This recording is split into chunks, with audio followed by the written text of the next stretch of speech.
Chapitre 1. Le jugement de la tarte à la confiture à la fête de Marlécombe. Il y a peu de choses au monde plus respectables, plus discrètement sacrées, que la fête d'été de Marlécombe. Organisée chaque année en juillet dans le jardin du presbytère derrière l'église Saint-Hildegarde. C'était le genre d'événement où les ragots côtoyaient le gâteau éponge et où les jugements étaient portés avec des sourires aussi givrés que les gâteaux de fées exposés. Les banderoles flottaient doucement au vent comme une vieille tente chassant le scandale, et à l'ombre des tentes rayées, les braves gens de Marlécombe se rassemblaient, gants de dentelle, bonnets tricotés, et toute la rivalité silencieuse que leur politesse permettait. Miss Jane Marple, bien sûr, n'était pas née à Marlécombe, mais elle y avait souvent séjourné dans sa jeunesse, et à l'invitation de sa chère amie, Miss Lydia Hargreaves, une institutrice à la retraite à l'échine ferme, et à la voix capable de calmer une salle pleine d'élèves de CM2, Miss Marple était venue pour la fête et un peu de repos de St. Mary Mead, comme l'avait dit Lydia. « Je trouve l'air ici plus démodé, Jane », dit Lydia ce matin-là en se promenant dans le parc de l'église. « Même les péchés ont un côté vintage. Ici, pas de cocaïne dans le vin de messe, juste des égos blessés et des billets de tombola mal pliés. » Miss Marple gloussa les yeux plissés. « Ah, Lydia, tu as vraiment une façon de dire les choses. Pourtant, je trouve que la nature humaine change très peu, quel que soit le code postal. » En franchissant les grilles de fer, une effervescence les accueillit.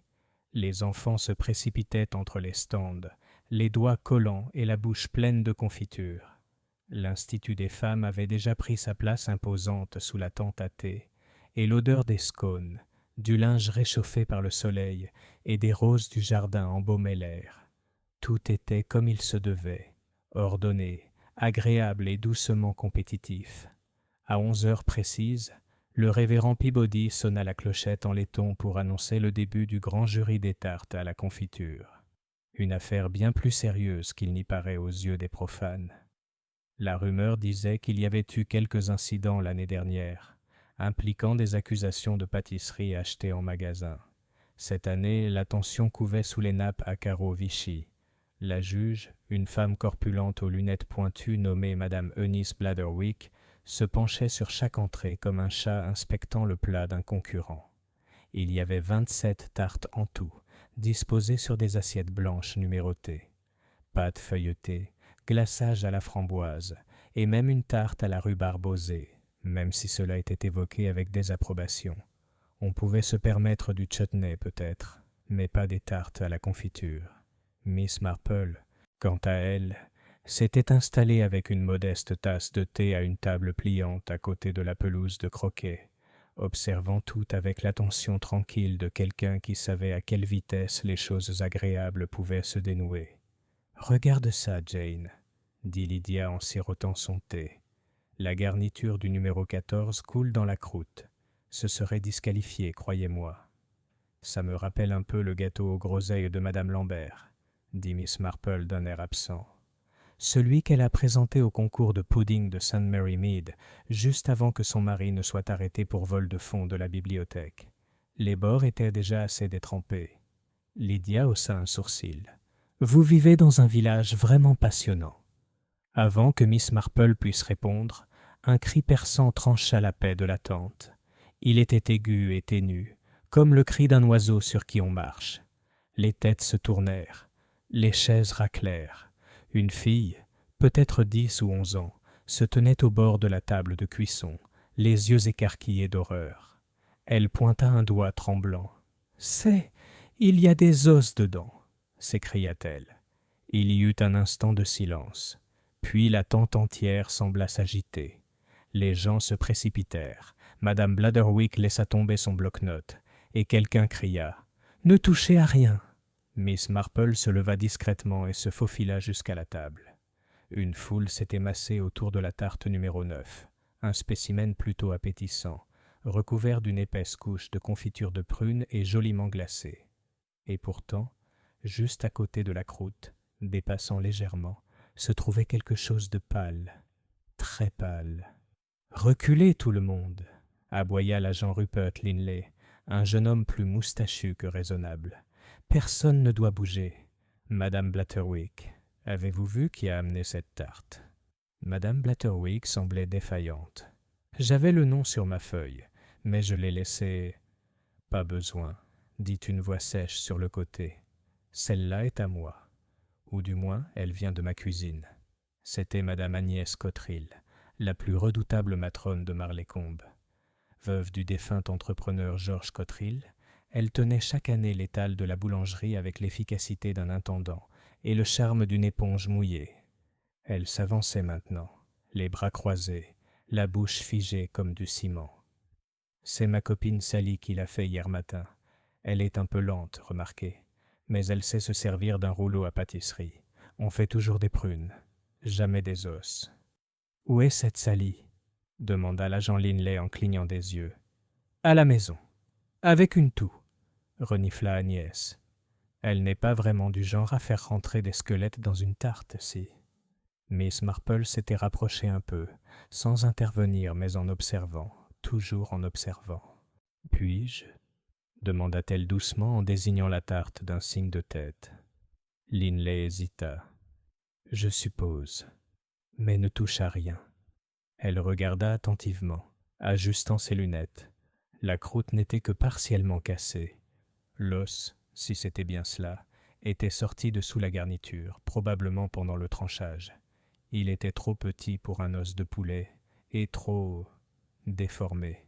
« Un os de doigt, je crois, » murmura-t-elle. « Pas récent. »« Un os de doigt ?»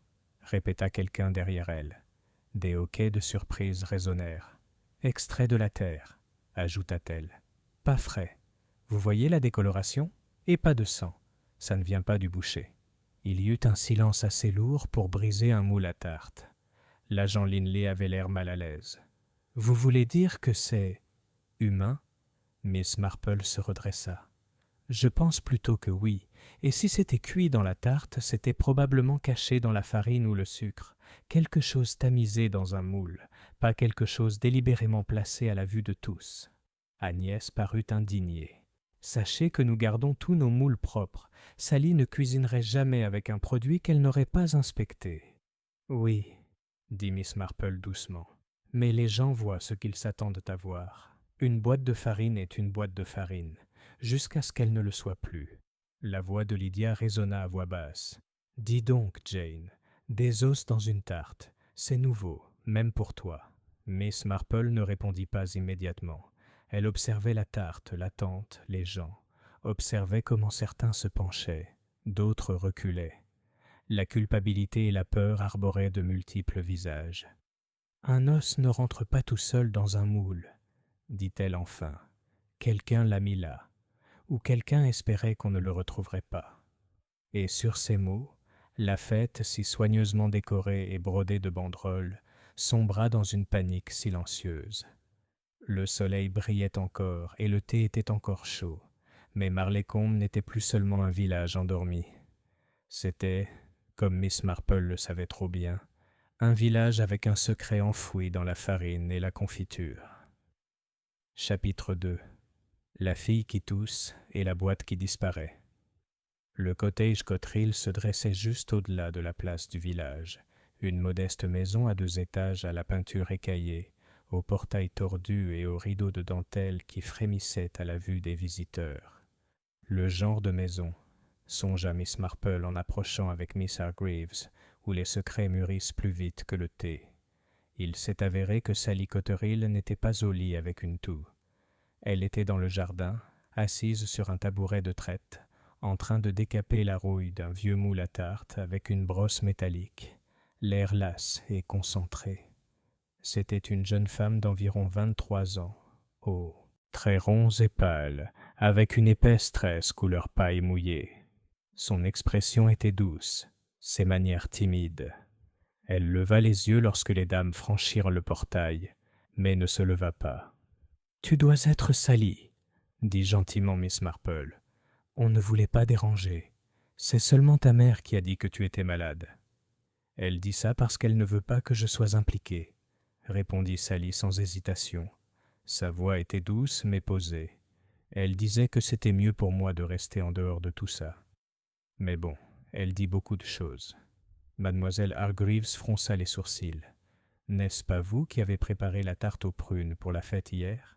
Sally hocha la tête. Bien sûr que oui. Je l'ai cuite comme d'habitude. 5 onces de beurre, 2 de saindoux, main froide, toucher léger. La confiture de prunes était dans le placard. 2e pot en partant de la gauche. J'ai d'abord fait bouillir le moule à tarte. Il y avait un peu de rouille sur le bord. Avez-vous remarqué quelque chose d'inhabituel? Demanda Miss Marple. Quand vous avez préparé la tarte? Les sourcils de Sally se froncèrent. Inhabituel? Non. Seulement j'ai dû tamiser la farine 2 fois. La première fois, le tamis s'est coincé. Quelque chose était coincé dedans. J'ai cru que c'était une pierre, comme celle de la poubelle, mais quand j'ai vérifié, elle avait disparu. J'ai cru que c'était une idée. Disparu? Oui, disparu. J'ai dû retomber dans la farine. J'ai juste pensé. Enfin, je n'y ai pas prêté attention. Maman aurait crié si j'avais gaspillé encore 1 kilo de farine. Le regard de Miss Marple croisa celui de Miss Hargreaves. « Avez-vous toujours la boîte ?» Sally désigna le petit appendice à côté du jardin. « Je l'ai lavé ce matin, mais quand j'ai vérifié le pot de farine tout à l'heure, il n'y en avait plus. »« Parti ?» répéta Miss Hargreaves. Sally se tenait debout, brossant son tablier. « Je le garde sous le comptoir de la cuisine, derrière la cagette de pommes. Je le mets toujours là. Ce matin, pas une seule trace.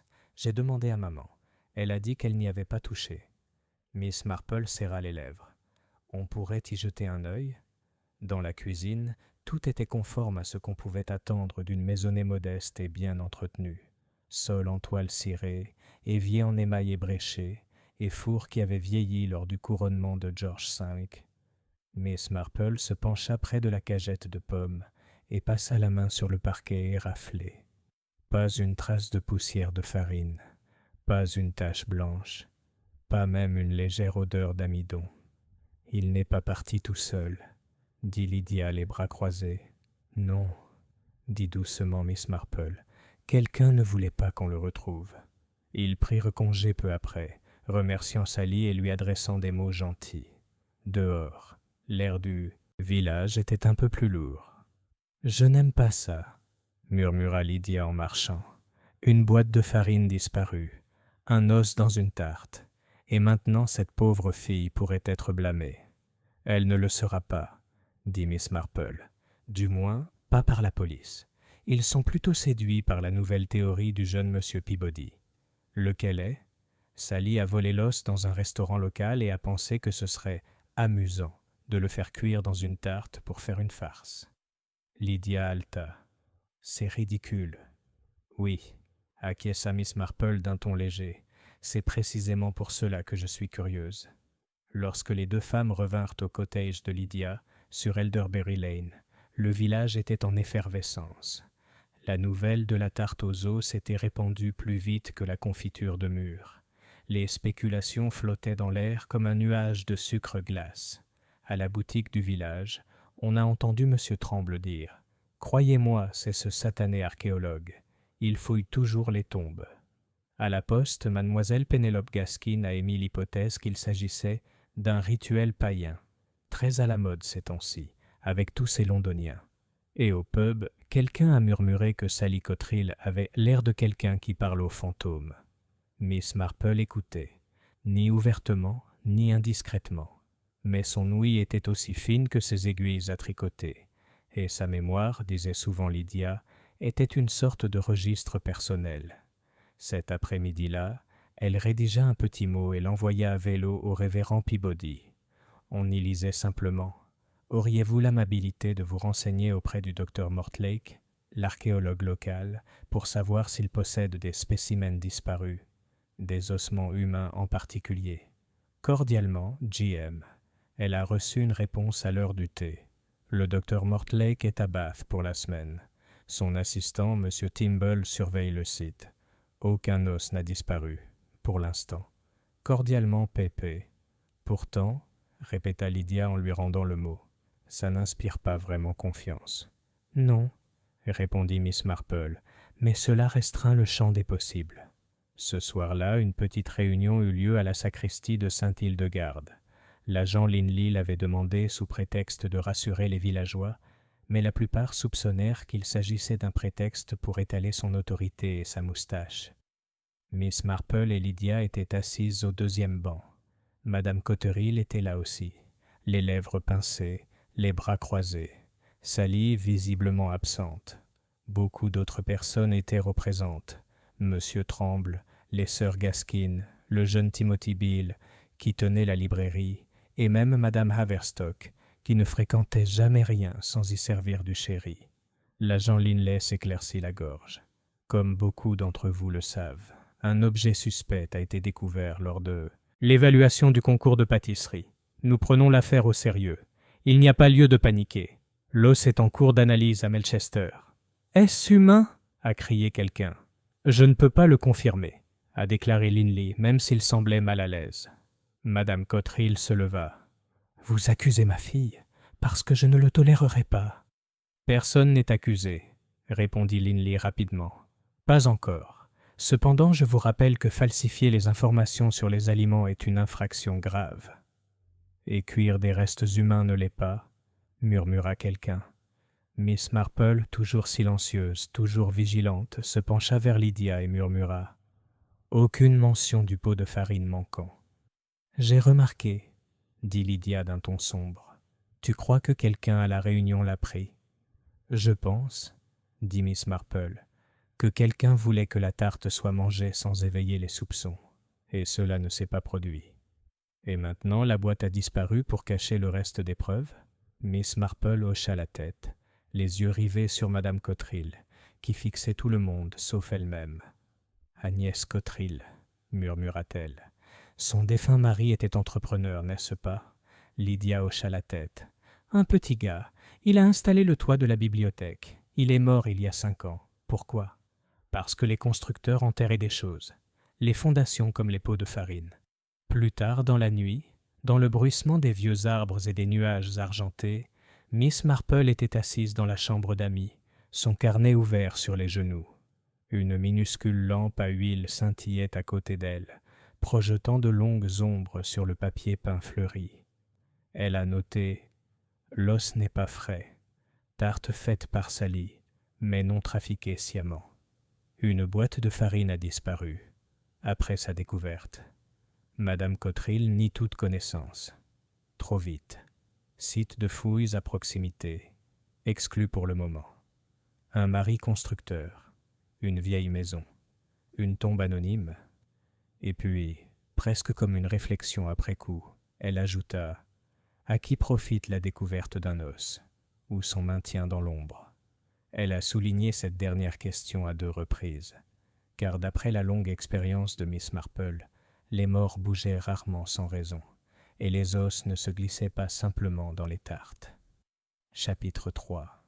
Les secrets du hangar de M. Cotterill. Le lendemain matin, frais et clair, une brume dévalait les collines comme le souffle d'un géant endormi.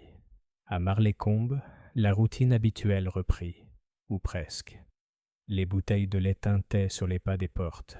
Le facteur faisait sa tournée en sifflant une interprétation tremblante de Greensleeves, et dans un coin de la place du village, Madame Pénélope Gaskin balayait déjà son perron avec une énergie débordante, comme déterminée à chasser bien plus que des feuilles. Pourtant, un léger courant sous-jacent flottait dans l'air.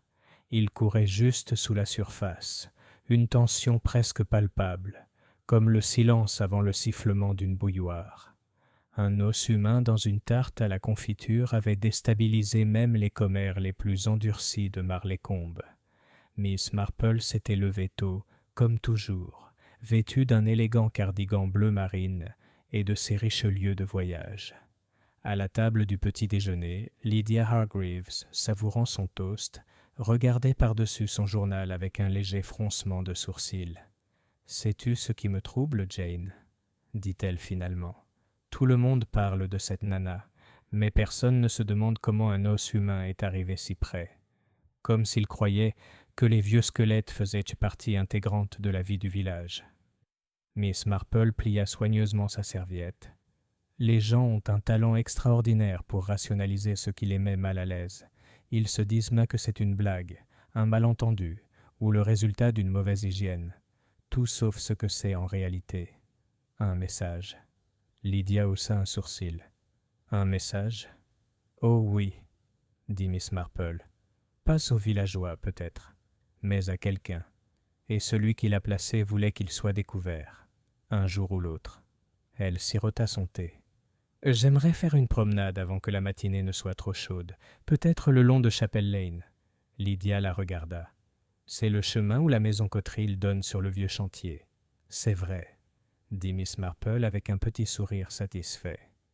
Chapel Lane était calme en milieu de matinée. Un couple de moineaux voltait entre les haies de rosiers, et quelque part, un chien aboya 2 fois avant de se taire. Miss Marple marchait, les mains croisées autour de son sac à main, d'un pas lent et posé. Au bout du chemin, juste après le mur délabré qui marquait autrefois la limite du jardin des Cotterill, se trouvait un portail en bois verrouillé menant à un petit hangar désaffecté. C'était le genre d'endroit qui, dans les villes plus urbaines, aurait été rasé depuis longtemps et transformé en garage, voire complètement oublié. Mais à Marlécombe, le passé cédait rarement aussi facilement. Miss Marple s'arrêta devant. Le hangar portait les vestiges décolorés d'une enseigne. Cotterill and Fields, toiture et maçonnerie. La porte était légèrement entr'ouverte sur un gond. Elle se retourna pour voir si quelqu'un la regardait. Personne.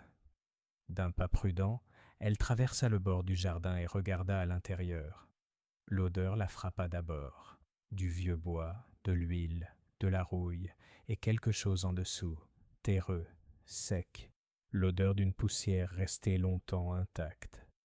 À l'intérieur, elle vit des outils, certains soigneusement rangés, d'autres laissés à l'abandon. Une paire de bottes, un demi-sac de chaux. Et là, dans un coin, sous une étagère affaissée, se trouvait une boîte à farine rouillée. C'était reconnaissable entre mille, cabossée sur un côté, avec un petit morceau de tissu collé à sa base. Elle se pencha et, à l'aide d'un mouchoir ganté de dentelle, souleva le couvercle. Vide.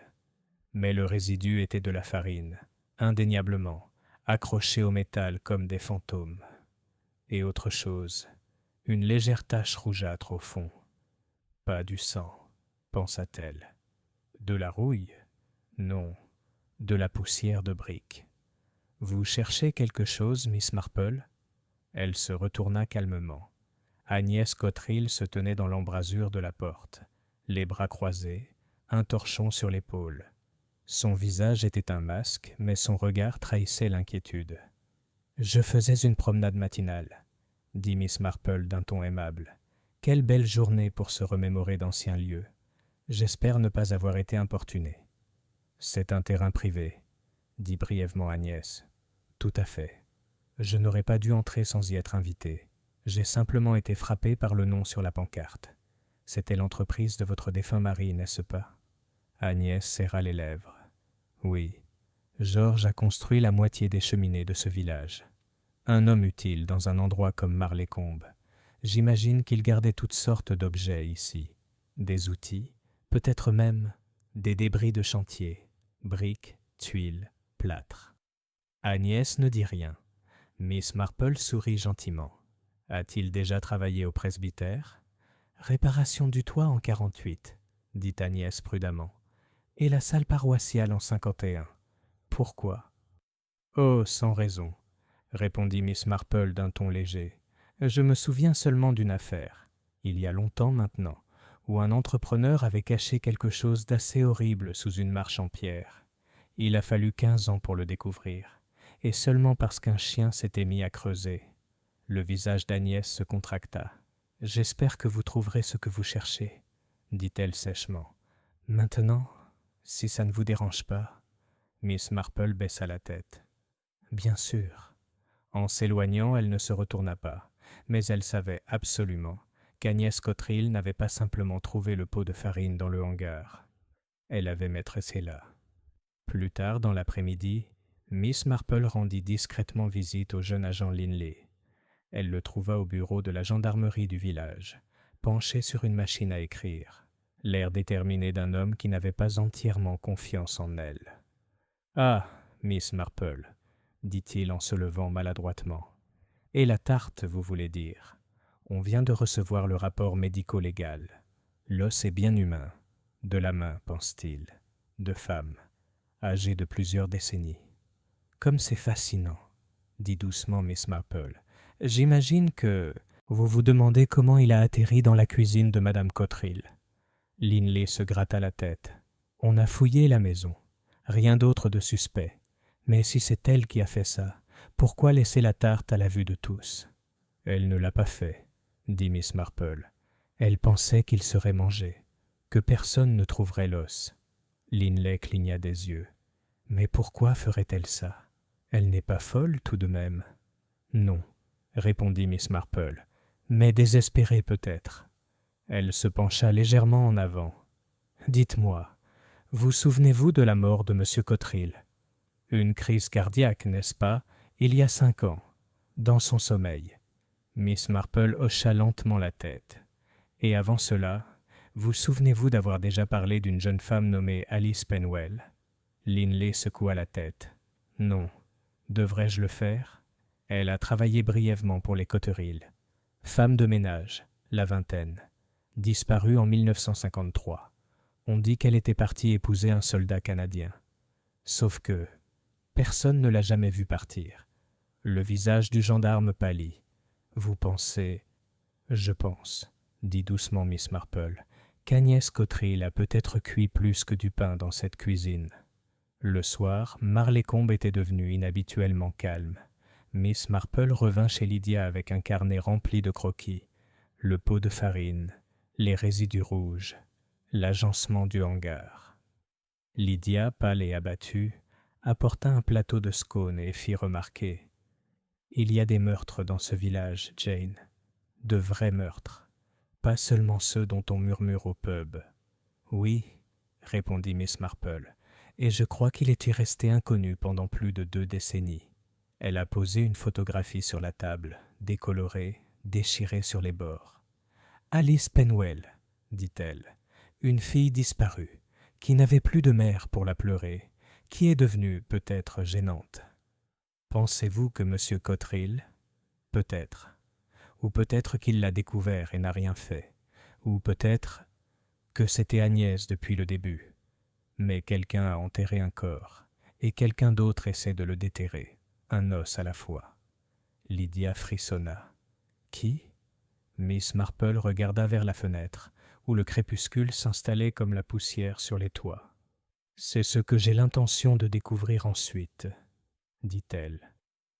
Chapitre 4. Une tombe oubliée et un journal dont on se souvient. Le lendemain matin apporta une légère bruine, douce et persistante, qui embua le village de Marleycombe comme un souvenir qui refusait de s'effacer. Le genre de pluie qui n'obligeait pas vraiment les gens à rester chez eux, mais les obligeait à se déplacer un peu plus lentement, comme si le temps lui-même encourageait l'hésitation. Les parapluies fleurissaient comme des champignons, et les bottes en caoutchouc claquaient doucement sur les chemins pavés. Miss Marple, emmitouflée dans un imperméable léger et munie d'un petit parapluie écossais, se dirigea vers le cimetière. Non pas pour le culte cette fois, même si elle avait toujours trouvé un grand réconfort dans le rythme des vieilles pierres et des écritures, mais pour l'histoire, pour ce qui avait été enterré, littéralement, à la vue de tous. L'église Saint-Hildegarde se dressait au cœur du village, entourée sur 3 côtés par un cimetière datant du début du règne de la reine Victoria. Il n'était pas grand, mais il était marqué par le temps, pierres tombales penchées, anges fissurés, et noms effacés dont les histoires s'étaient depuis longtemps effacées dans le lichen et le silence. Elle y fut accueillie par la seule personne de Marleycombe qui connaissait son cimetière mieux que le recteur lui-même, M. Thomas Penley, âgé de 76 ans, gardien et sacristain depuis 4 décennies, et historien à temps partiel du genre non officiel. « Bonjour, Miss Marple, » dit-il en touchant sa casquette. « Ce n'est pas le meilleur jour pour flâner parmi les morts. »« Oh, la pluie ne me dérange pas, » répondit Miss Marple. Je trouve toujours les cimetières plus honnêtes dans l'humidité, comme si la terre parlait plus librement quand personne d'autre ne veut l'écouter. Penley rit doucement. « Et qu'est-ce qui t'amène chez moi aujourd'hui ?» « Je me demandais, dit-elle doucement, si vous vous souveniez d'une jeune femme disparue il y a quelques années. Elle s'appelait Alice Penwell. » Le sourire de Penley s'estompa. « Penwell, » répéta-t-il lentement. « Oui, je me souviens d'elle. Arrivée à Marleycombe vers 1952, travaillait un temps chez les Cotterill. Jolie fille, silencieuse. Elle boitait, je crois. Partie brusquement. On disait qu'elle avait épousé un soldat. » Miss Marple hocha la tête. « Oui, c'est ça l'histoire. Mais tu n'y crois pas. »« Je crois que c'est pratique, » dit-elle. « Trop pratique, surtout maintenant. » Penley se frotta la nuque en jetant un coup d'œil aux tombes. « Tu crois qu'elle est enterrée ici ?»« Je pense que c'est possible. Si quelqu'un souhaitait cacher un corps, mais le garder dans un endroit accessible, un cimetière serait l'endroit idéal. Et si cette personne était un entrepreneur, avec accès à des briques et du mortier ?» Le vieux sacristain fronça les sourcils. « Nous avons fait poser une nouvelle rangée de fondations en 1953, côté sud du mur de la sacristie. Une des pierres était fissurée et George Cotterill a proposé de la reconstruire gratuitement.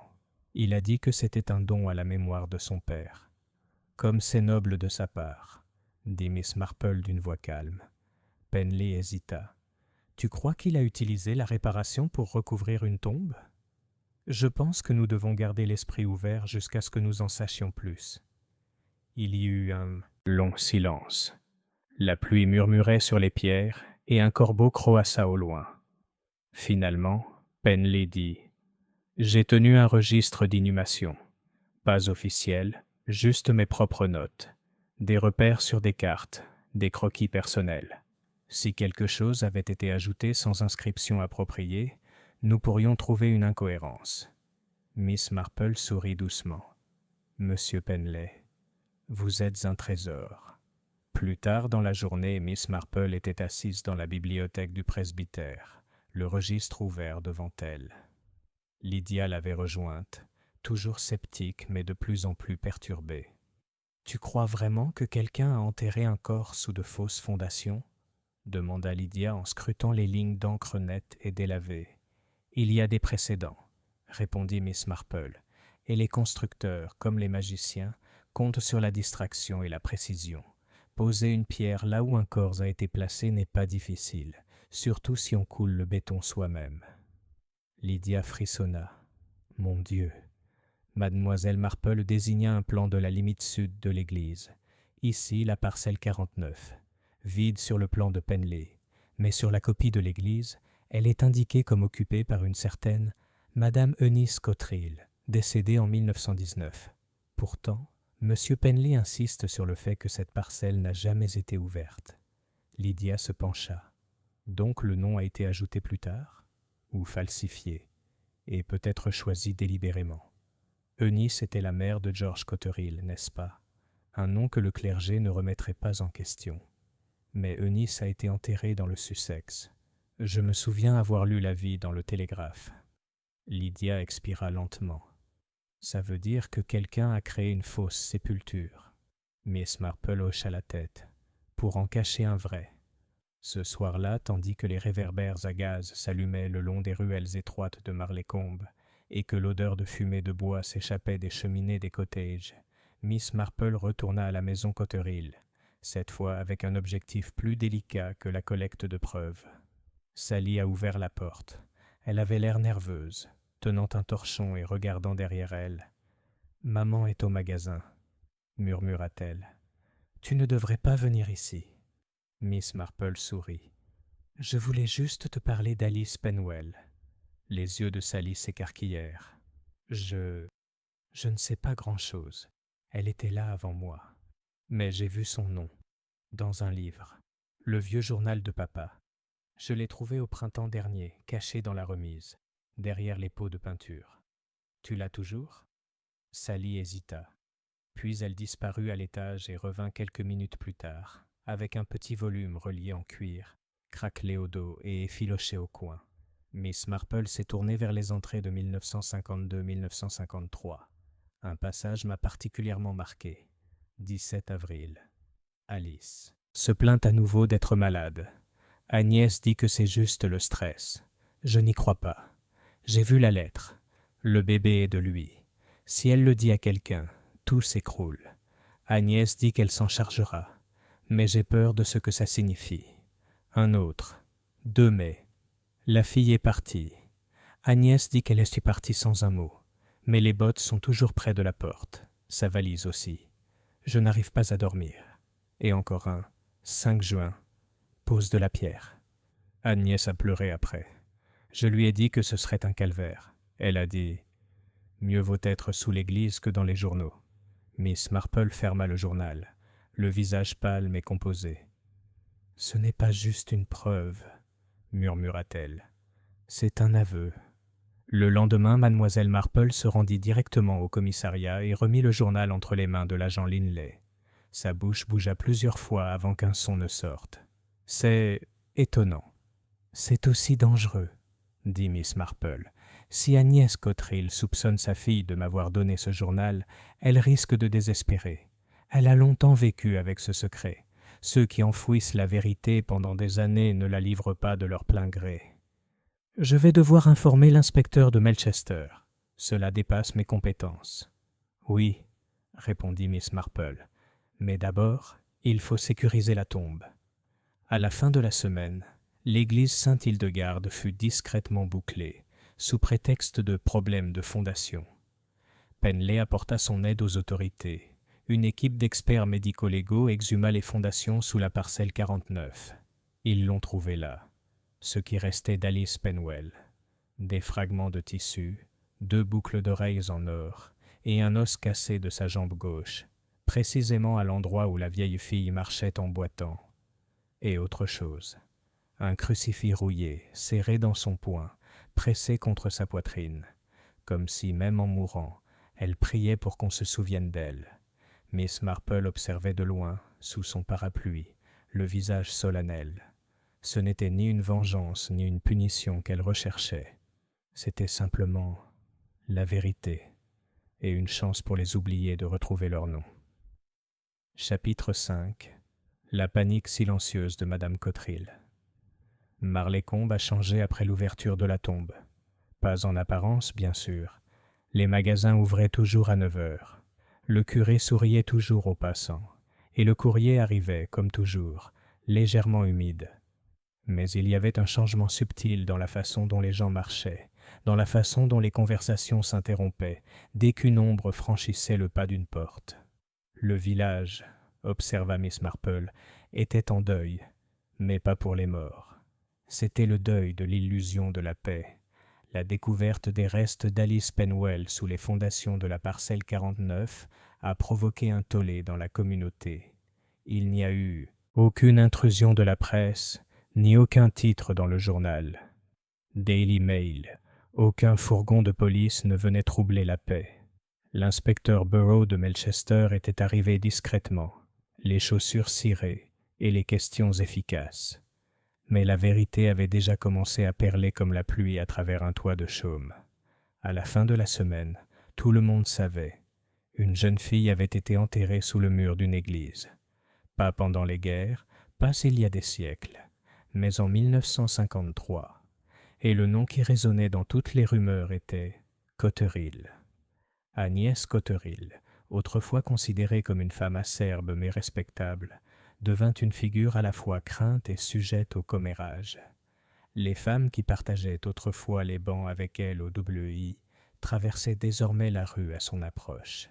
Les enfants ne s'attardaient plus à l'étal de la boulangerie. Même le vicaire, qui se targuait de pardonner, se surprit à bégayer lorsqu'elle apparut. Miss Marple, pour sa part, garda ses propres secrets, jusqu'à ce que l'on frappe à la porte de Lydia. Ce fut juste après le thé. Un coup sec et saccadé, 4 coups réguliers. Miss Marple leva les yeux de sa broderie.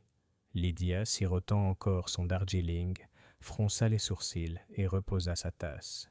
Quand ils ouvrirent la porte, Agnès Cotterill se tenait sur le pas de la porte. Elle paraissait plus petite que d'habitude. pas physiquement. Sa silhouette était encore robuste, mais son allure avait changé. Son chapeau était légèrement de travers, ses gants dépareillés, et son expression indéchiffrable. « Puis-je entrer » demanda-t-elle. Miss Marple s'écarta en faisant un geste doux. Le salon était chaleureux, parfumé au cirage du bois de rose et aux biscuits au citron. Agnès ne s'assit qu'en y étant invitée. Lorsqu'elle s'y installa, ce fut avec raideur, au bord du fauteuil, les mains jointes si fort que leurs jointures blanchirent. « Je suppose que tu sais ce qu'ils disent, » commença-t-elle sans préambule, « que j'ai tué cette fille, que je l'ai enterrée comme un chien errant. » Personne n'a parlé. Le regard d'Agnès les parcourut. « Je ne l'ai pas fait, je le jure, pas de mes propres mains. » Miss Marple hocha lentement la tête. « Mais vous le saviez. »« Je le savais, » murmura-t-elle. « Je l'ai su dès le lendemain matin. » Le silence s'éternisa jusqu'à ce que Lydia ne puisse plus le supporter. « Et alors, Agnès ?» Agnès détourna le regard. « Georges, mon mari, c'est lui qui l'a fait. » Le regard de Miss Marple s'aiguisa. « Mais son journal ?»« Je me fiche de ce que dit le journal, » rétorqua Agnès d'une voix tremblante. « Il a écrit ce qu'il recherchait à croire, que je l'y avais poussé, qu'il ne faisait que me couvrir. Mais c'était lui, il a découvert qu'elle était enceinte, que ce n'était pas son enfant. Et il a craqué. » Elle prit une inspiration saccadée. « Il a dit qu'elle avait menacé de tout dire au village. Il a dit qu'elle lui avait craché dessus, qu'on se moquerait de lui. Je ne l'ai même pas vue ce jour-là. Et quand je lui ai demandé où elle était allée, il a dit qu'elle s'était enfuie. Mais je savais, je savais. Sa façon d'aller et venir, sa façon de boire. Il creusait quelque chose dans le hangar cette nuit-là. Quand j'ai trouvé la boucle d'oreille derrière le poêle, je n'ai pas demandé. « Pourquoi pas ?» demanda doucement Lydia. Agnès déglutit. « Parce que j'avais peur, et parce que je l'aimais. Enfin, je croyais l'aimer. Et quand il est venu me voir des semaines plus tard et m'a dit qu'il avait bien arrangé les choses, qu'il l'avait enterrée sous les fondations, que personne ne la retrouverait jamais. Je n'ai rien dit. » Miss Marple joignit doucement les mains. « Mais vous l'avez aidé. » Agnès fixait le tapis. « J'ai tenu la pierre pendant qu'il la scellait. » Un long silence s'ensuivit. Même Lydia, habituée au jugement sévère, resta immobile. La voix de Miss Marple, lorsqu'elle se fit entendre, était douce. « Et la tarte ?» Agnès leva les yeux, surprise. « Quoi ? La tarte à la fête. Comment l'os s'est-il retrouvé dedans ?» Agnès cligna des yeux, les lèvres tremblantes. « Je ne sais pas. Je te jure que je ne savais pas. » Miss Marple se pencha légèrement en avant. « Madame Cotterill, vous avez dit avoir trouvé la boîte de farine manquante après la découverte. Ce n'est pas tout à fait vrai, n'est-ce pas ?» Le visage d'Agnès pâlit. « Vous l'avez pris, » dit doucement Miss Marple. « Vous l'avez déposé dans la remise. Vous vouliez qu'on le retrouve, mais seulement après avoir eu le temps de structurer l'histoire à votre façon. Une femme ne tombe pas 2 fois par hasard dans la même remise en 1 semaine. » Agnès ferma les yeux. « Je pensais que ça expliquerait tout, que la police verrait et relirait les points, qu'elle saurait où creuser. Mais j'ignorais que Sally avait utilisé cette farine pour la pâtisserie. Elle était malade ce matin-là. Je lui ai dit de se reposer. Mais elle a dû cuisiner tôt. » Sa voix se brisa. « Je n'ai jamais voulu qu'il soit mangé. » Lorsqu'Agnès Cotterill quitta le cottage de Lydia 1 heure plus tard, elle ressemblait à une femme marchant face au vent, droite mais creusée. Miss Marple se tenait à la fenêtre, la regardant partir, le visage indéchiffrable. « Elle ment, » dit finalement Lydia. « Oui, » répondit Miss Marple, « mais pas tout à fait. Elle a aidé à enterrer une fille, Jane. Elle était restée à ses côtés pendant 20 ans. Oui, mais je crois qu'elle n'a pas tué Alice. Je crois aussi qu'elle n'a pas arrêté son mari. » Lydia secoua la tête. « Tu as pitié d'elle ?»« Non, » dit Miss Marple d'une voix douce mais ferme. « Je la comprends. Il y a une différence. Cette nuit-là, alors que les cloches de l'église sonnaient, 9 heures, Miss Marple s'assit pour écrire une lettre. Ah. Inspecteur Bureau, CID de Melchester Objet. Affaire Alice Penwell. Cher inspecteur, je crois que Madame Cotterill vous a dit une partie de la vérité, mais je ne crois pas que son mari ait agi seul. En fait, je ne crois pas qu'il ait agi du tout. Je soupçonne depuis longtemps que George Cotterill ait pu être bien des choses. Un buveur, un vantard, peut-être même cruel, mais pas un tueur. Il a écrit dans son journal la peur, non la culpabilité.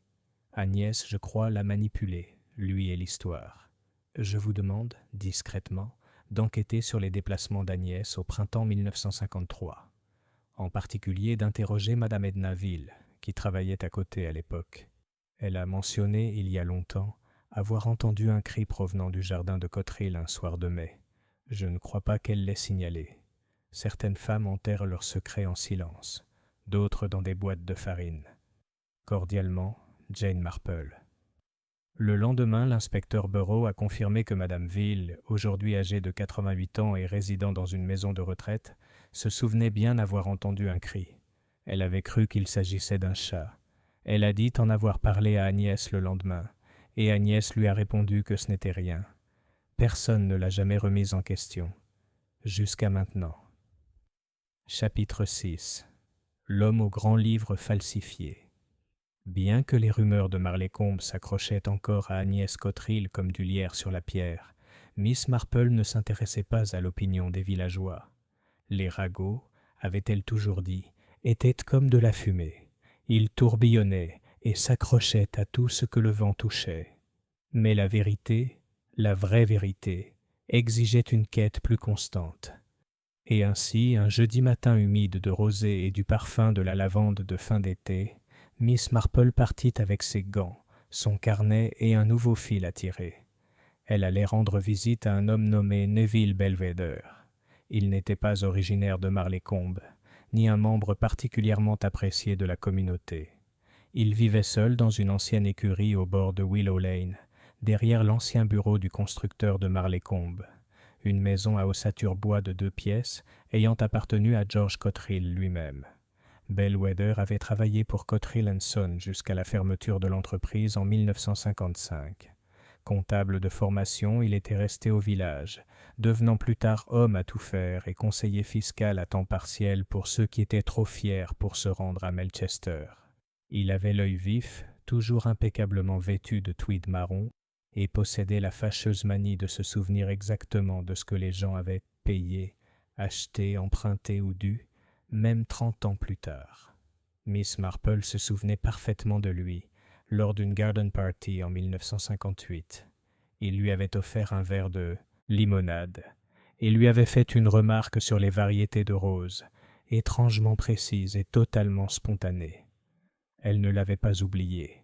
Quand elle frappa à sa porte, elle s'ouvrit en quelques secondes, comme s'il avait attendu quelqu'un toute la matinée. « Eh bien, Miss Marple, » dit-il avec une petite révérence guindée. « Quel honneur! Je vous en prie, entrez. Pardonnez le désordre.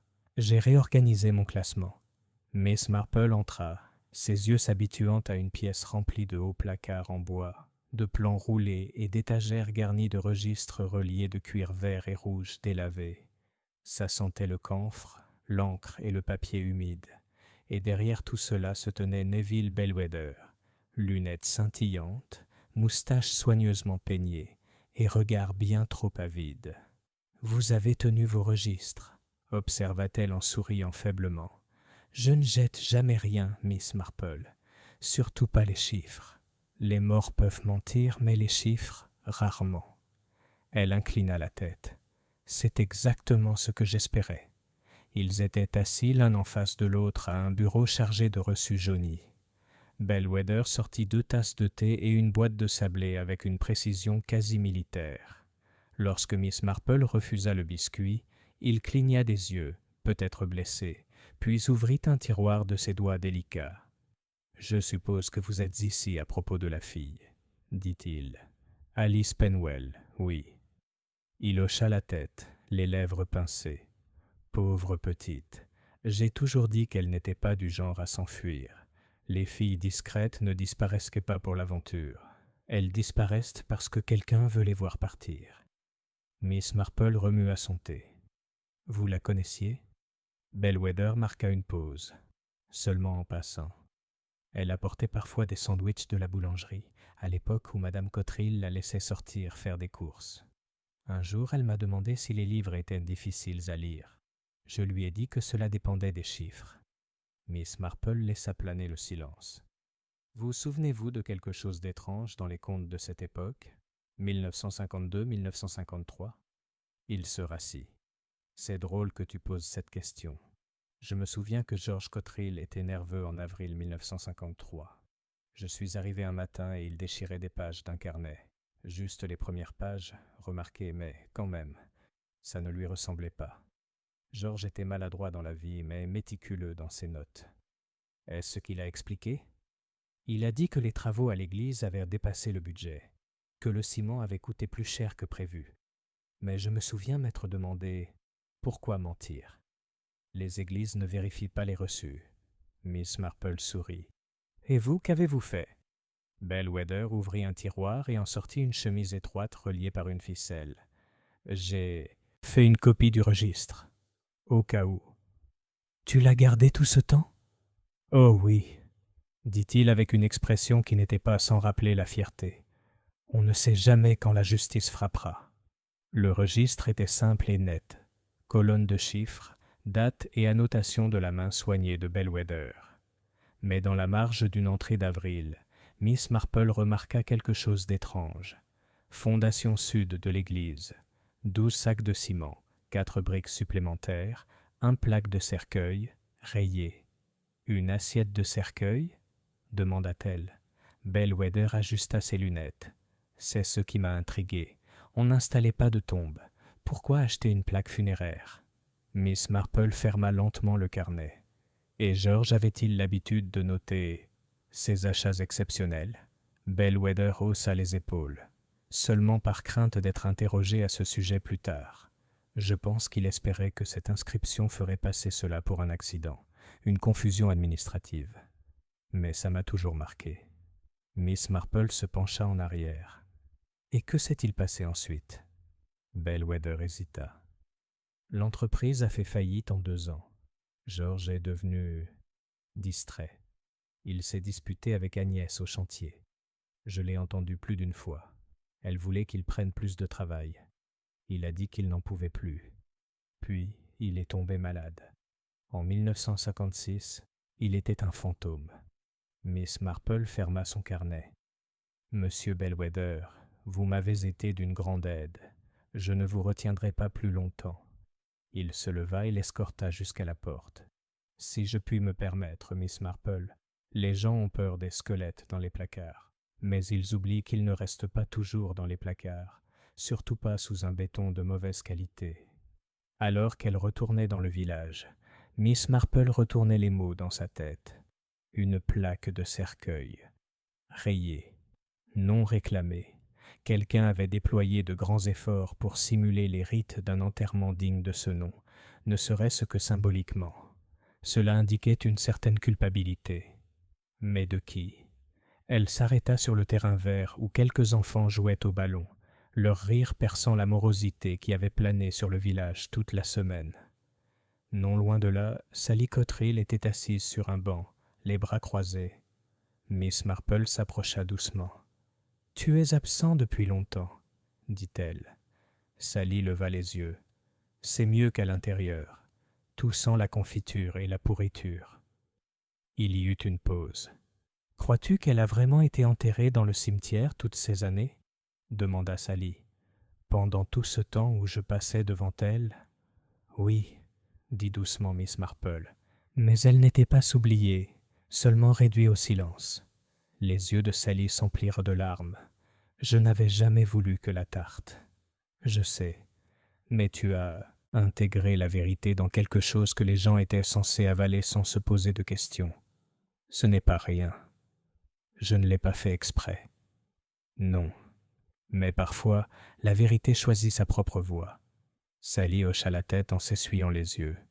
Elle fredonnait en travaillant, murmura-t-elle. « Alice. J'étais petite, mais je m'en souviens. Un petit air, le même tous les jours. Je ne l'avais pas entendu depuis des années, et maintenant je l'entends dans ma tête la nuit. Miss Marple lui prit la main. C'est parce qu'elle n'est plus enterrée. Ce soir-là, Miss Marple écrivit une dernière note dans son journal pour la journée. George Cotterill. Effrayé, coupable, mais pas le planificateur. Agnès Cotterill. Manipulatrice, contrôlante, possible tueuse. Le registre de Neville Bellwether confirme la tromperie post-mortem. La vérité voulait être découverte. L'os dans la tarte n'était pas un hasard. Mais qui l'a déterré? Et pourquoi maintenant? Elle ferma le livre, les sourcils froncés. Car un meurtre, elle le savait, ne se contentait jamais de rester silencieux. Et quelque chose, ou quelqu'un, remuait les cendres d'un crime depuis longtemps enfoui, pas seulement pour réparer un tort, mais peut-être pour en commettre un autre. Chapitre 7. Un colis du passé. L'enveloppe est arrivée sans prévenir. Il arriva par la poste de midi, coincé entre le catalogue de semences de Lydia Hargreaves et un bulletin paroissial en retard. Miss Marple le reçut comme toujours, d'une main calme, de doigts prudents, et d'un regard qui dépassait largement l'adresse. Il n'y avait ni nom de l'expéditeur, ni timbre, et l'enveloppe était en papier kraft à l'ancienne, froissée et ficelée. Son nom était écrit à la main à l'encre bleu foncé, Mademoiselle Jane Marple, et en dessous, dans une écriture un peu moins pratiquée, privé.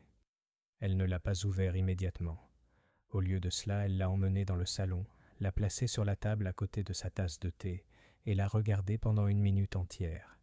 Lydia jeta un coup d'œil par-dessus ses lunettes. « Eh bien, ça a l'air vraiment menaçant.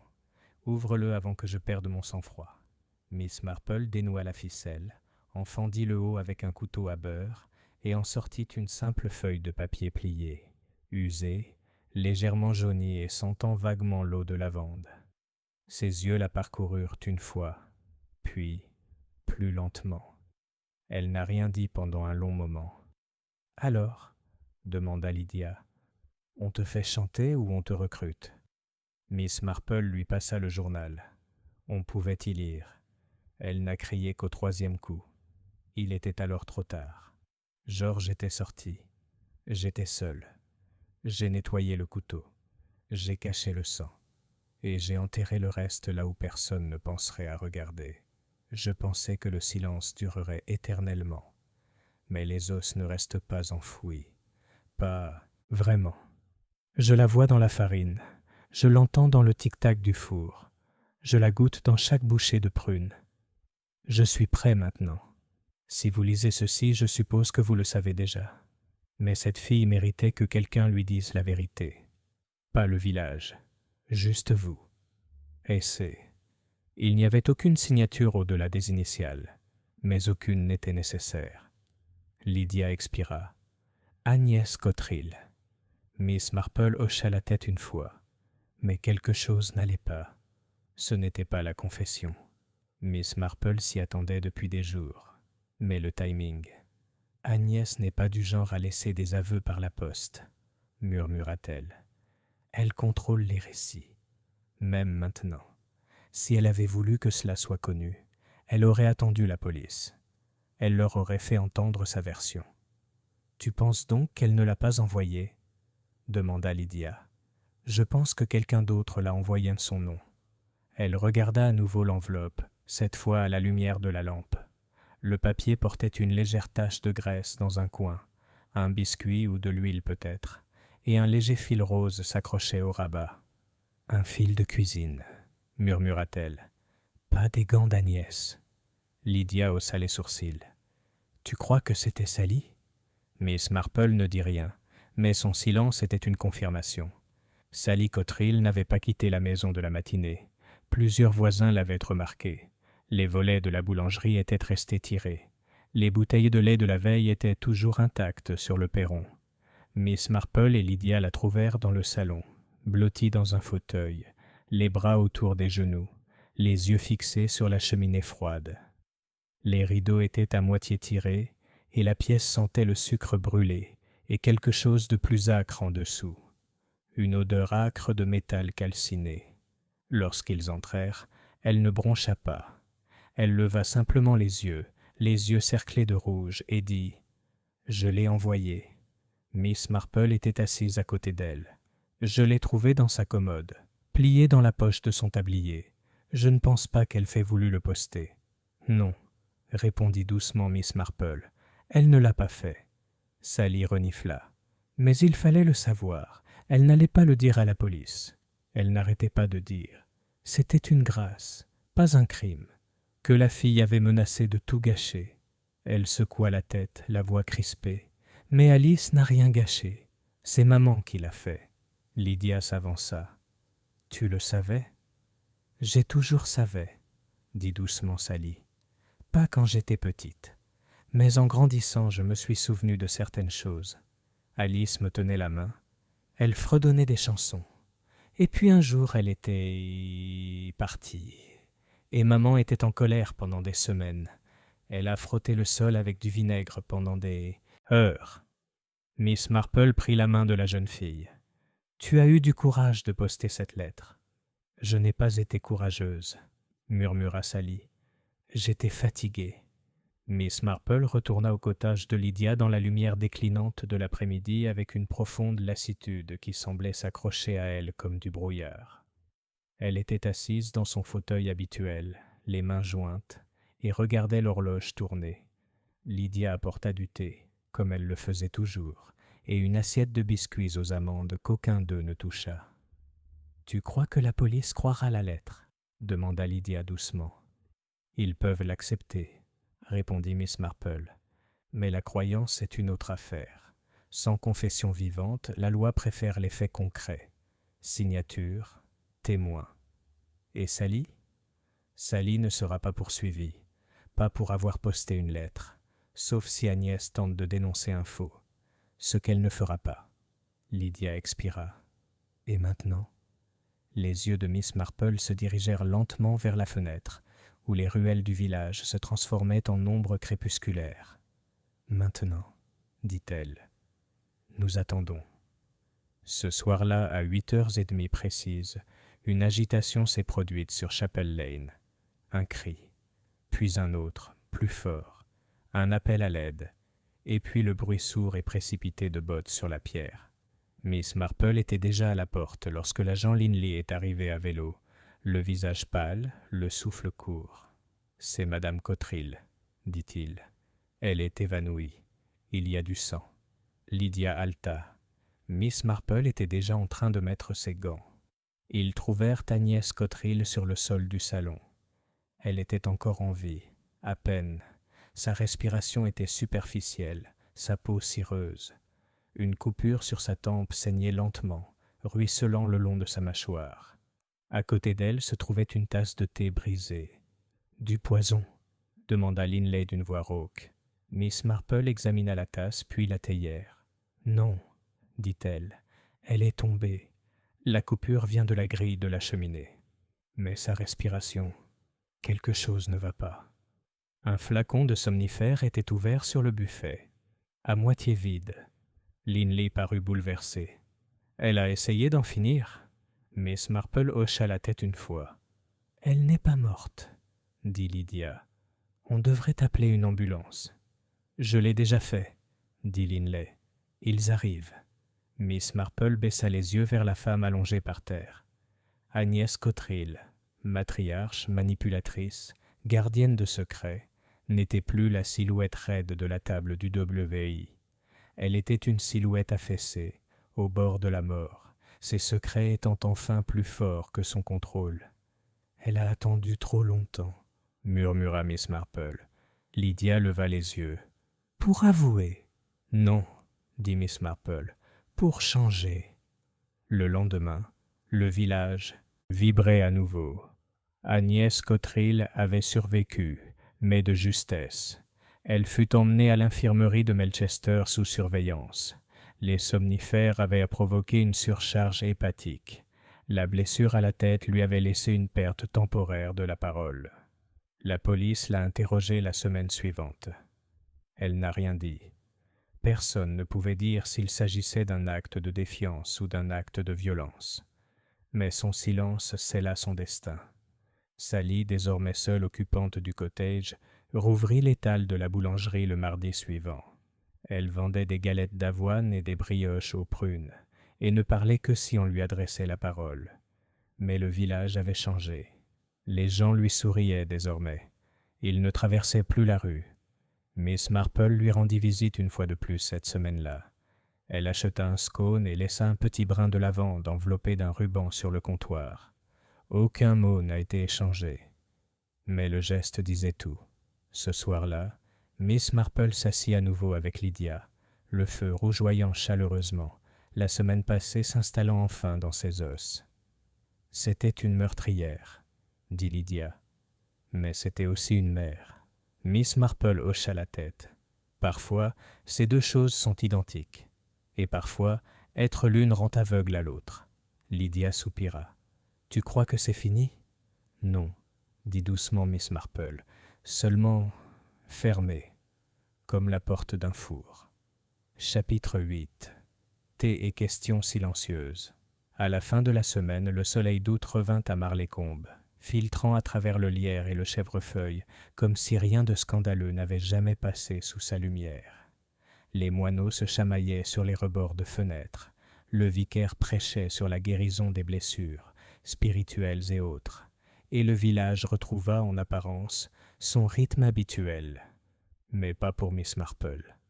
Pour Miss Marple, l'énigme restait encore à moitié pliée, comme une lettre partiellement lue. Elle avait suffisamment vécu la vie pour savoir quand une chose était résolue et quand elle était simplement mise de côté. Et cette fois, elle ressentait une ressemblance frappante avec cette dernière. Ce n'était pas Agnès Cotterill. Son silence à l'hôpital avait, d'une certaine manière, confirmé la vérité que Miss Marple soupçonnait. Cette femme avait enfoui un crime, porté son poids, tenté, bêtement et en vain, de le dissoudre dans la vie de famille. Mais le meurtre d'Alice Penwell, bien que désormais révélé, comportait encore des zones d'ombre. Et Miss Marple n'a jamais fait confiance aux ombres.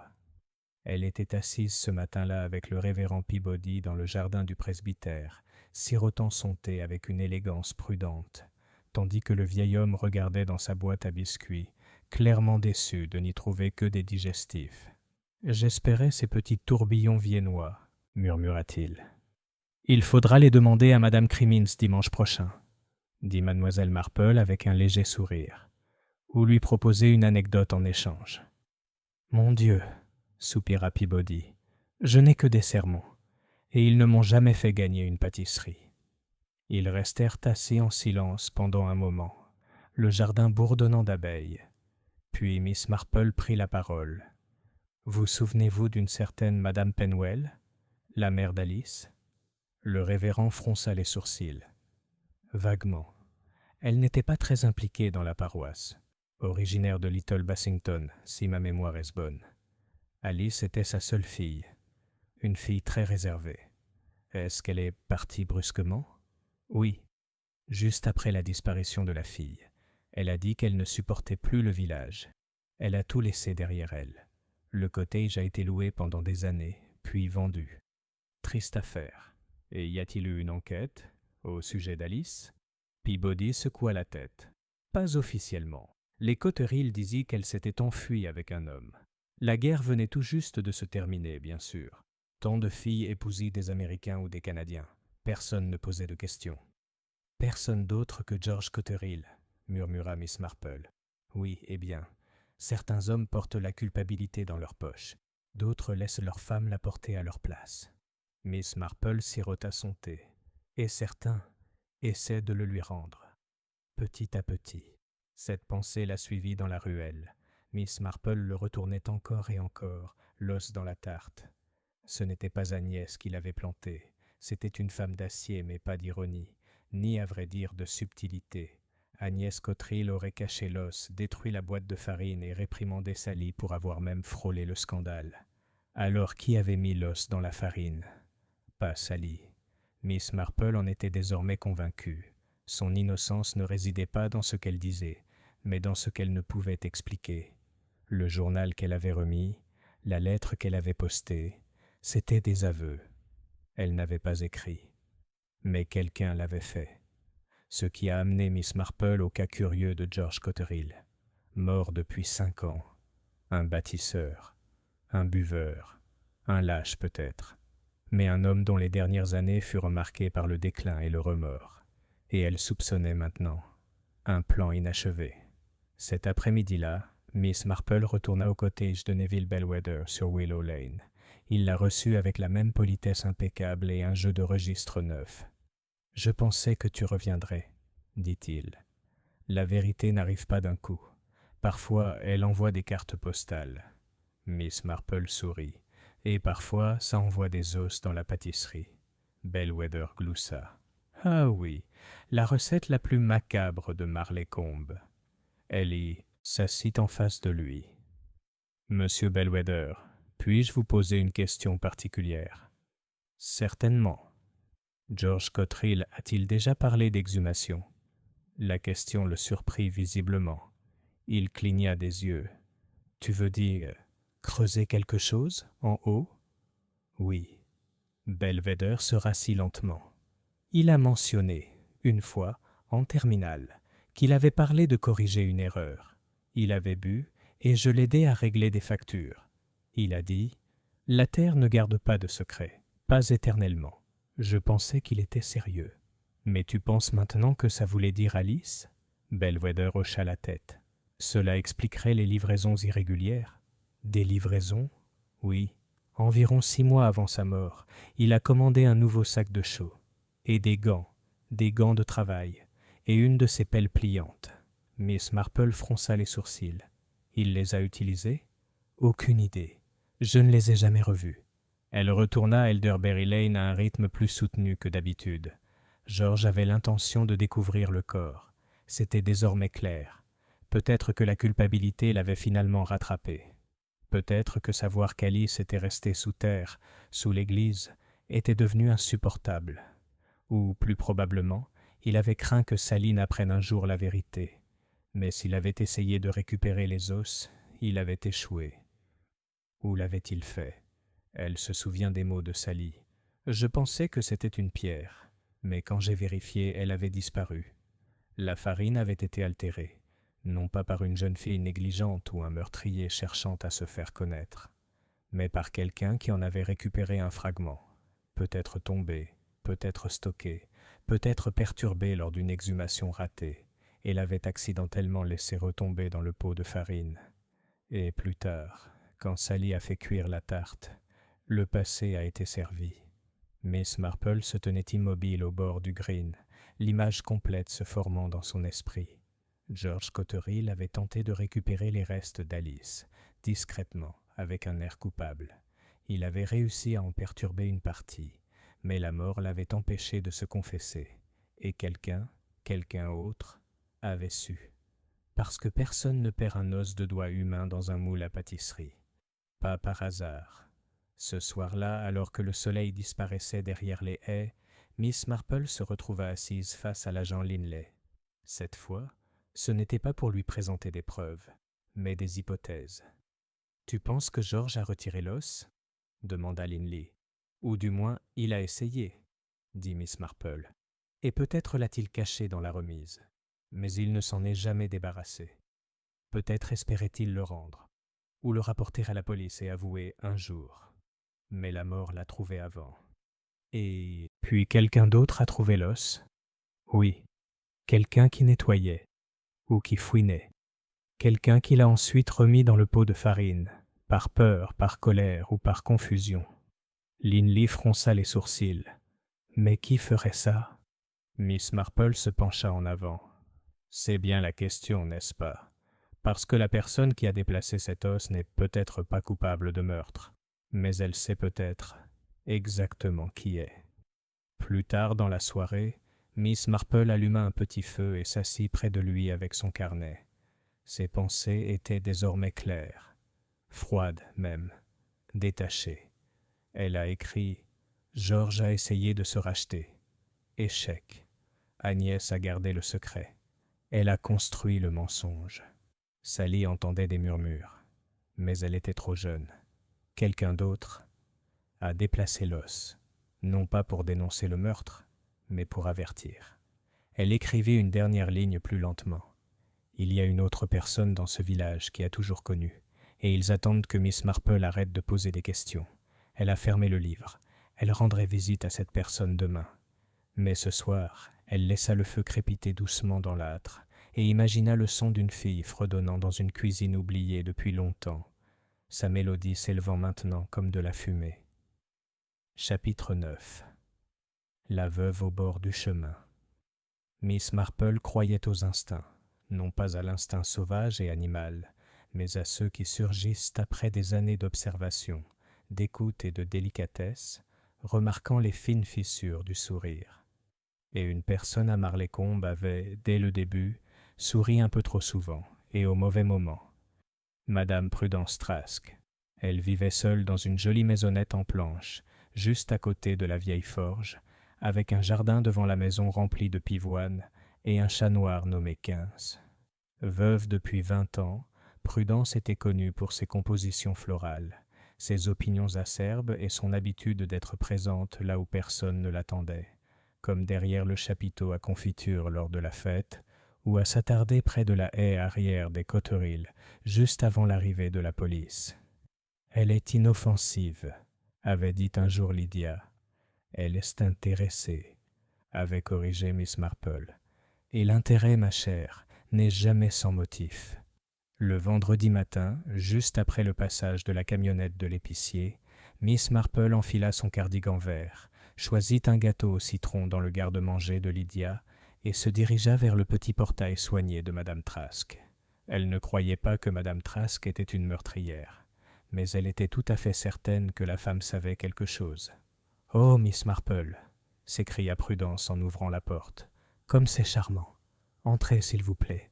Pardonnez au chat. Il a pris mon panier à couture pour un lit. » Quince, une grande créature noire, avec une patte blanche, cligna des yeux paresseusement depuis son nid rembourré et ne fit aucun effort pour bouger. « J'ai apporté un morceau de gâteau, » dit Miss Marple en lui tendant le moule. « Oh, comme c'est attentionné! Et citron aussi. Tu as toujours ça fait connaître ma faiblesse. » Ils s'installèrent dans le salon, aussi propre et parfumé qu'un sachet de lavande. Prudence versa le thé dans un service en porcelaine décoré de jacinthe des bois et récupéra une assiette de biscuits fins qui attendait déjà sur le buffet. « Tu gardes une maison bien rangée, » dit Miss Marple, les yeux balayant la pièce. Prudence sourit. « J'aime l'ordre. C'est le seul rempart contre le chaos, tu ne crois pas ? » « Tout à fait, » dit Miss Marple. « Et en parlant de chaos, ces récents événements ont dû vous perturber. » Prudence pinça les lèvres et expira. « Pauvre Alice, toutes ces années, je ne supporte pas de penser à elle sous cette pierre. » Personne ne le savait, dit doucement Miss Marple. « Oh, mais certains s'en doutaient, » dit Prudence en se penchant et en baissant la voix. « Je toujours. » Agnès n'était pas tout à fait ce qu'elle semblait être. Elle avait cette expression. « Fenêtre fermée, si vous me comprenez. » Miss Marple l'a fait. « Et pourtant, » dit-elle d'un ton léger, « on vous voyait souvent ensemble à l'époque. » Les yeux de Prudence vacillèrent. « Eh bien, Marlécombe est un petit endroit. On ne peut pas s'empêcher de se croiser. » Miss Marple sirota son thé. « Étiez-vous proche ? » ?»« Pas du tout. On prenait le thé de temps en temps, mais elle parlait toujours de Sally ou de ses pâtisseries. Jamais de choses importantes. Agnès était une vraie bombe. Georges, par contre, oui, Georges a trop parlé, surtout après sa 3e pinte. Miss Marple attendait. Prudence sourit lentement. Il m'a dit un jour qu'il avait commis une erreur irréparable, qu'il avait bâti quelque chose là-dessus. À l'époque, j'ai pensé que c'était juste un mauvais travail ou une dette. Mais plus tard, quand Alice a disparu, j'ai commencé à me poser des questions. Et pourtant, tu n'as jamais rien dit ? Je n'avais rien à dire, Miss Marple. Pas de faits, juste des impressions. Et une clé. Prudence cligna des yeux. Une clé ? Le regard de Miss Marple ne vacilla pas. À la remise. La vieille remise à outils des Cotterill. Agnès prétendait qu'elle était toujours fermée à clé. Mais il y avait quelqu'un il y a 2 semaines. Avant Sally remarqua que le pot de farine avait disparu. et selon M. Bellwether, seuls Georges et Agnès avaient les clés. Mais quelqu'un d'autre savait comment entrer. Prudence resta silencieuse. « Je crois que vous avez trouvé le double de la clé de Georges, » dit Miss Marple à voix basse. « Peut-être après sa mort, peut-être avant, et je crois que vous êtes entré dans ce hangar. Je... » commença Prudence, puis ferma la bouche. « Pourquoi ?» demanda Miss Marple. « Que cherchiez-vous » Les mains de Prudence tremblaient légèrement tandis qu'elle ajustait sa tasse de thé. « Je ne cherchais pas rien. J'étais inquiet. »« À propos de quoi ?»« À propos de Sally, » murmura-t-elle. « Cette fille a toujours été gentille avec moi. Elle m'apportait des restes. Elle me demandait des nouvelles de mon chat. Je me suis demandé si elle savait. Et puis j'ai trouvé la boîte, juste là, recouverte d'un linge, et quelque chose à l'intérieur. « L'os, » dit Miss Marple. Prudence hocha la tête. Je ne savais pas quoi faire. J'ai paniqué. Je me suis dit que c'était un animal. Mais je me suis souvenu de la boiterie d'Alice, de ses bottes, de son fredonnement. Elle déglutit difficilement. Je ne pouvais pas dire n'importe quoi. Personne ne me croirait. Alors je l'ai remis. Je ne voulais pas que Sally utilise de la farine. Je pensais que c'était juste de la poussière, qu'elle la jetterait. Mais elle ne l'a pas fait. Non, dit Prudence. Et puis la galette est arrivée, et la police est arrivée, et tout s'est effondré. Et la lettre ? Demanda Miss Marple. Prudence leva brusquement les yeux.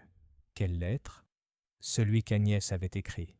Sally l'a trouvé, mais il avait déjà été ouvert une fois. Le sceau brisé, légèrement mais sans équivoque.